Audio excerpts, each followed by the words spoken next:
Whole के power 3/2। आप लोग वीडियो पॉज करके लिखते भी रहेंगे मेरे साथ, क्लियर। आप लोग क्या करते रहेंगे, लिखते भी रहेंगे। अब इसको क्या करें, हम मिटा दें, चलिए मिटा देते हैं इसको।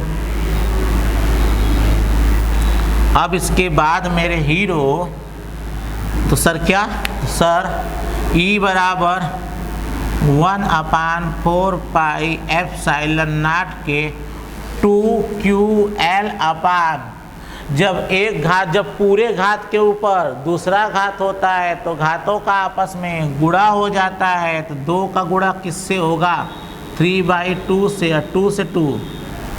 अतः E बराबर कितना हो जाएगा, 1/4πε0 के 2ql अपान कौन क्यूब, r क्यूब। ये समीकरण नंबर क्या हो गया, 4, 3 तो हो चुका है, ये समीकरण नंबर 4। अब बताओ, एक बात और सुनो, 2ql किसी की याद दिला रहा है, 2ql किसी की याद दिला रहा है, तो कहोगे सर दोनों में से कोई एक आवेश q और दोनों के बीच की दूरी q इंटू 2l क्या होता है, वैद्युत द्विध्रुव आघूर्ण होता है,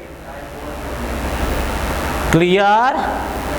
तो जिसको हम अंग्रेजी में क्या बोलते हैं, इलेक्ट्रिक डाइपोल मोमेंट। तो यहाँ तो ले लो समीकरण नंबर 4, फिर लिखवाते हैं, लिख लो। अब लिखो, इसके बाद इसके नीचे लिखो, इसके नीचे यदि वैद्युत द्विध्रुव का द्विध्रुव आघूर्ण P हो तो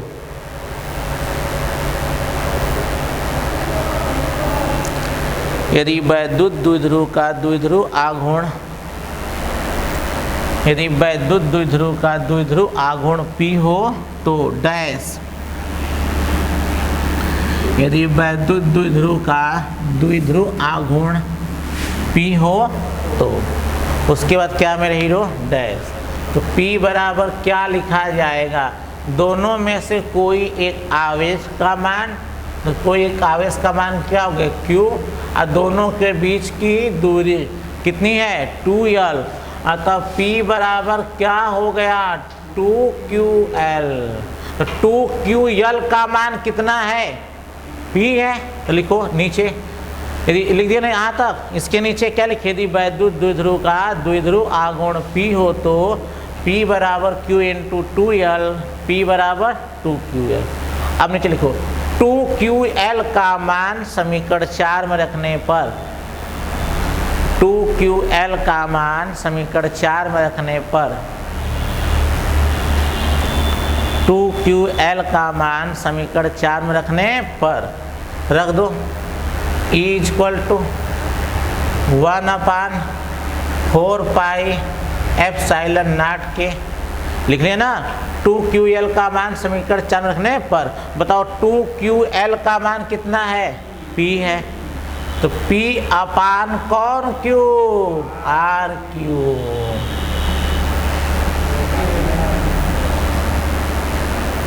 ठीक।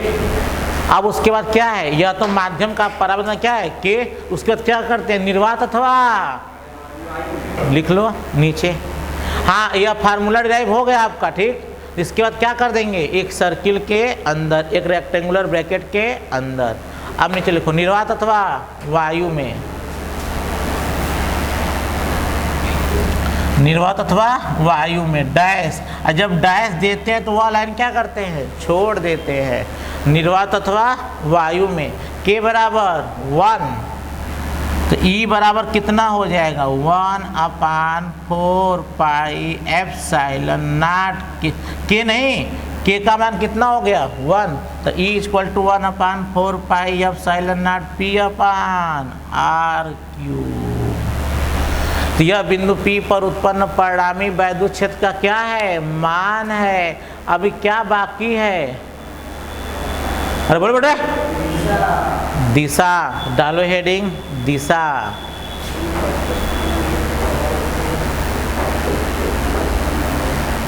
लिखो दिशा। जो समझ में आएगा तो करने बहुत मजा आएगा। मेरे बच्चों को अच्छी और निरच्छी ऐसे आता है कि पूछो नहीं, जो जुबान पर रहता है। क्यों आता है पता है? जैसे ये करा रहे वैसे विभव कराएंगे, फिर सेम टू सेम लाइन लिखवाएंगे। चलिए अब दिशा की बात करते हैं। दिशा बताओ, ये जो परिणामी वैद्युत क्षेत्र की दिशा है, बताओ ऋण आवेश से धन आवेश की ओर है कि धन आवेश से ऋण आवेश की ओर है?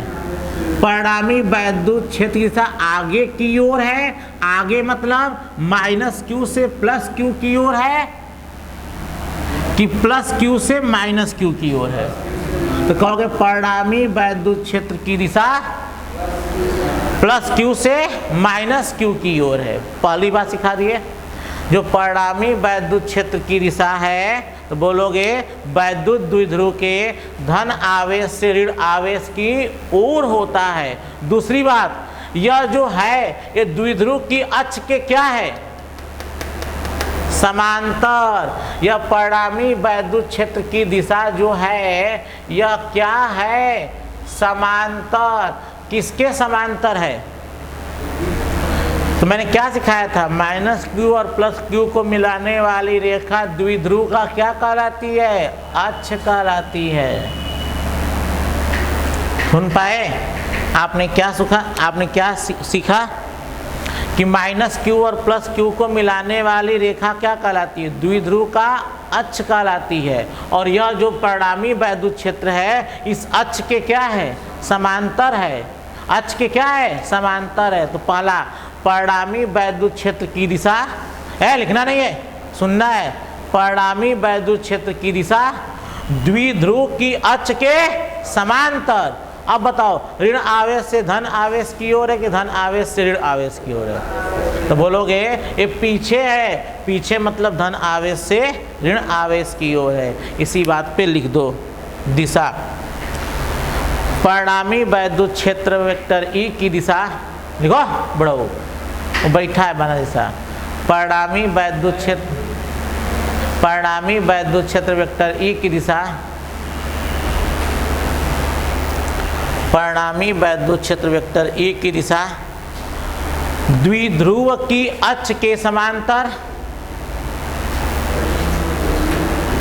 परिणामी वैद्युत क्षेत्र वेक्टर ई की दिशा द्विध्रुव की अक्ष के समांतर।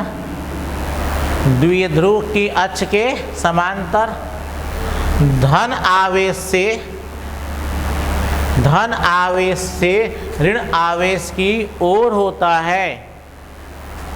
परिणामी वैद्युत क्षेत्र वेक्टर ई की दिशा द्विध्रुव की अक्ष के समांतर, द्विध्रुव की अक्ष के समांतर धन आवेश से ऋण आवेश की ओर होता है। क्या पूरा हो गया? नहीं, अभी कौन सा फॉर्म लिखेंगे?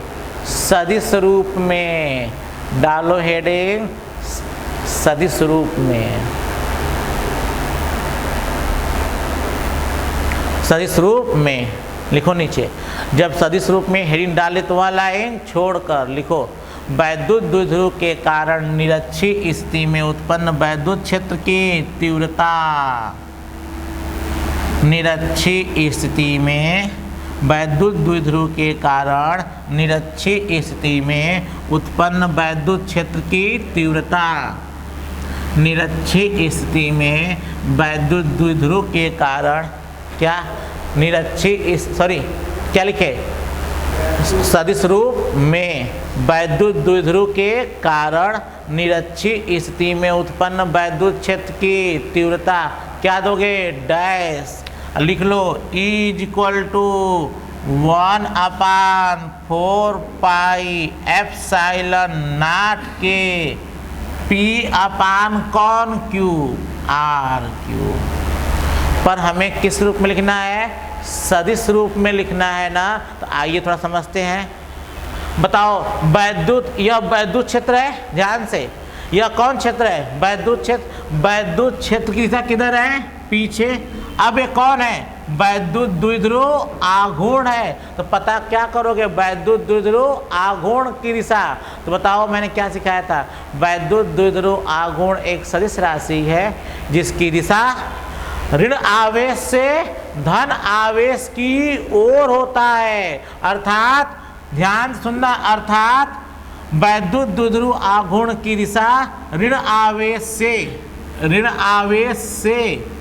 धन आवेश की ओर होता है।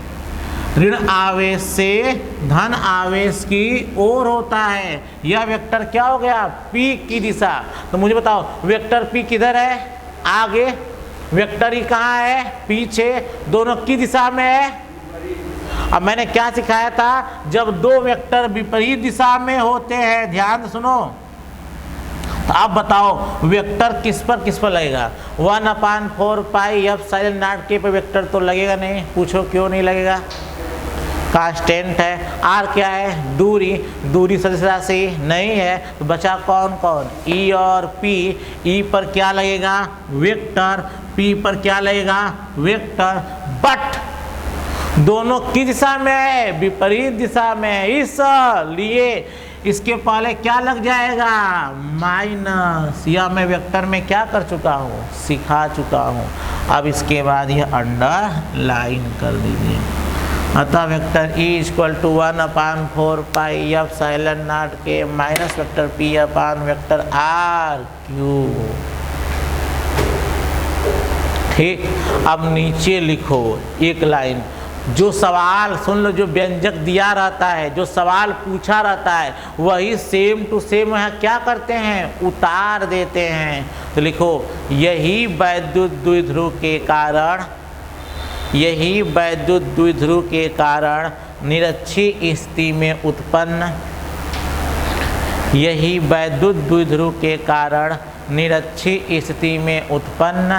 वैद्युत क्षेत्र की तीव्रता का व्यंजक है। यही वैद्युत द्विध्रुव के कारण निरक्षीय स्थिति में उत्पन्न वैद्युत क्षेत्र की तीव्रता का व्यंजक है। क्या लिखे?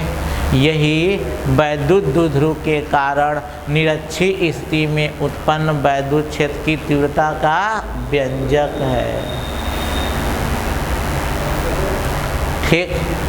तो हम लोग वैद्युत क्षेत्र पढ़ लिए अच्छी स्थिति में और निरक्षीय स्थिति में। अब हम लोगों की अगली टॉपिक होगी वैद्युत बल रेखाएं।